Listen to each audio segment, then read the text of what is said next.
back to CBS Soap Dish Recap, where we recap everything CBS soaps, both the Young and the Restless and the Bold and the Beautiful. And this is your Young and the Restless recap for August 17th, 2022.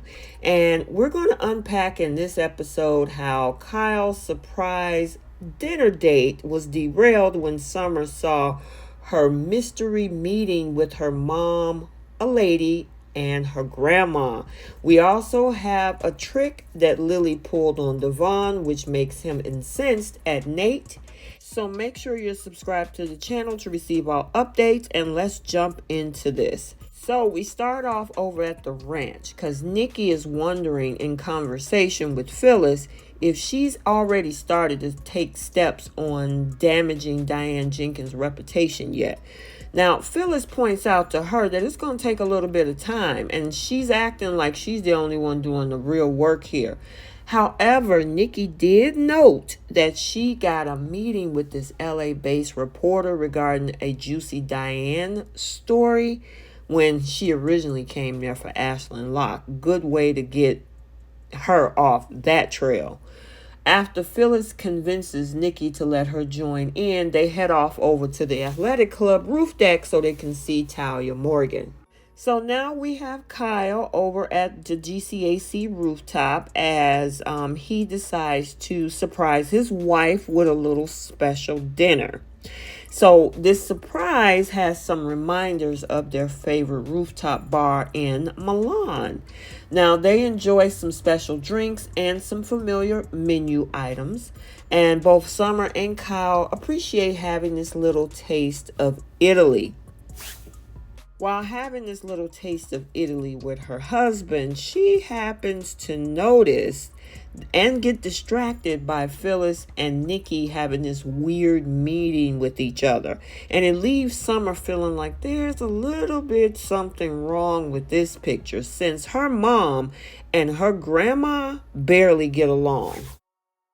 So now Talia joins Nikki and PHYLLIS. Now Nikki is explaining how Talia got in touch about doing an article on Ashland Locke's death and the impact on the family. However, after Nikki insisted, this is old news, she turns around and pitches a story on Diane's resurrection instead. Now, Talia thinks that, this is something that her magazine readers are definitely interested in.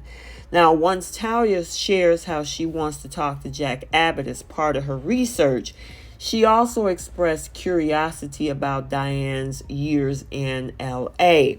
Now, since Nikki wasn't able to dig up any dirt in LA, PHYLLIS has a suggestion and she kind of want to do a strategy shift.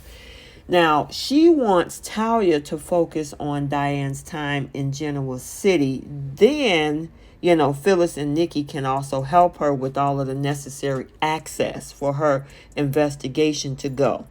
Now, once Talia vows to be in touch, we see her take off, which gives now Summer the chance to corner PHYLLIS and Nikki about who that woman was.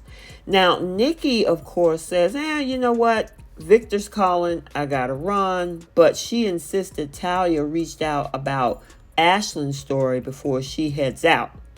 However, PHYLLIS will back Nikki up, but Summer, she's not buying what her mom is selling.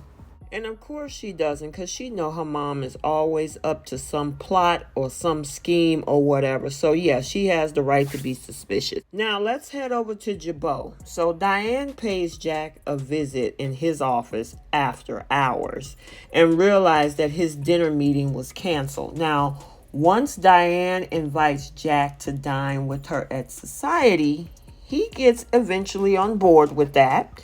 They have a meal together, and Diane confessed to being nervous and fearful when she, first came back to Genoa City. Now, Diane mostly feels excitement over all of the good things that's happening in her life right now.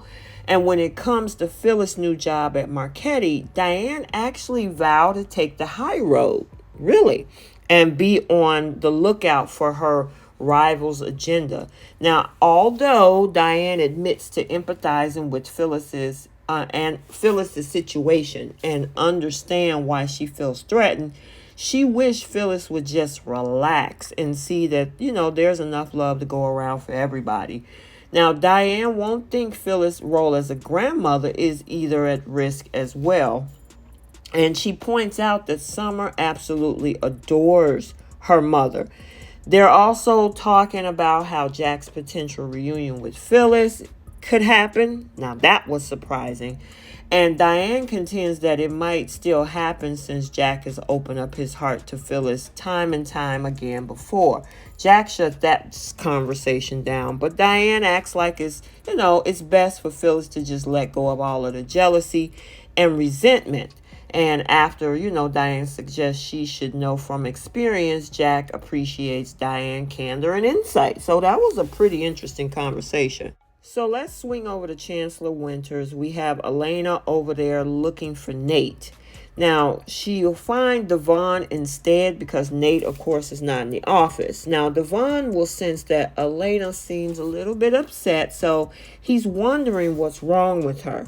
Now, Elena admits that it seems like her and Nate is drifting apart lately and acknowledges that things don't always go as expected. And, Devon said he understands that, but he also notes that Nate is always family and he'll always consider Elena as family as well. And after Devon said, it's nice that they're still so close and Elena lives just across the hall, they feel the same way. Well, speaking of Nate, he's over at Crimson Lights. He's meeting with Lily in this low-key environment to discuss his issues with Devon. Now, that gives Nate the opportunity to complain about Devon's ego and inflexibility.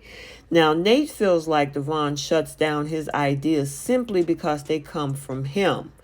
Now, once Lily really listens to what Nate has to say, he seems more hopeful now about improving the situation. And Lily urges Nate to, just let me figure out what the next step is with Devon. And then she heads back over to the office. So now we're over at the office and Devon comes in, which gives Lily the opportunity to pitch one of Nate's ideas as if it were her own. Tricky. And Devon responds positively to it. Now, after Lily admits the idea actually came from Nate, Devon got pissed over the trick and act like Lily needs to just butt out. Now, Lily, at this point, she's now frustrated because it's like, okay, why were you able to accept the idea from me, but probably if it came from him, you would have shut it down. And that really didn't sit well with Devon. And, she tried to apologize and say, look, I shouldn't have tricked you. I'm sorry. But at this point, he's upset. He's not hearing it. And at this point, this is where, Lily seemed frustrated and then Devon stomps off. Lily, that was not a good move. I don't know what you expected, but yeah, it blew up. So now we're back at the coffee house. Nate gives Elena updates with his meeting with Lily. Now, although Nate acts like things are going to change, Elena is like, I don't know. And she warns that Devon might push back harder than Nate thinks. Now, after Elena, she receives a phone call saying that, she had to come to work early. And she tells him, don't wait up. She seems like she's pissed at this point. Now, once Elena is gone, Devon arrives to confront Nate over Lily and asks, what are you trying to pull? So, yeah, this is getting real messy, and he still doesn't know about the money he spent to get Elena out of that contract. So, this is something that's about to heat up and boil over between these two. So, yeah, they're gearing up for another round of a battle, so we have to stay tuned. Okay, so there you have it, your Young and the Restless recap for Wednesday, August 17th, 2022. Stay tuned for the bold and the beautiful recap for today's episode as well. And until the next video, take a second to make sure you're subscribed to the channel. And please don't forget to like and share. We'll see you in the next video. Bye.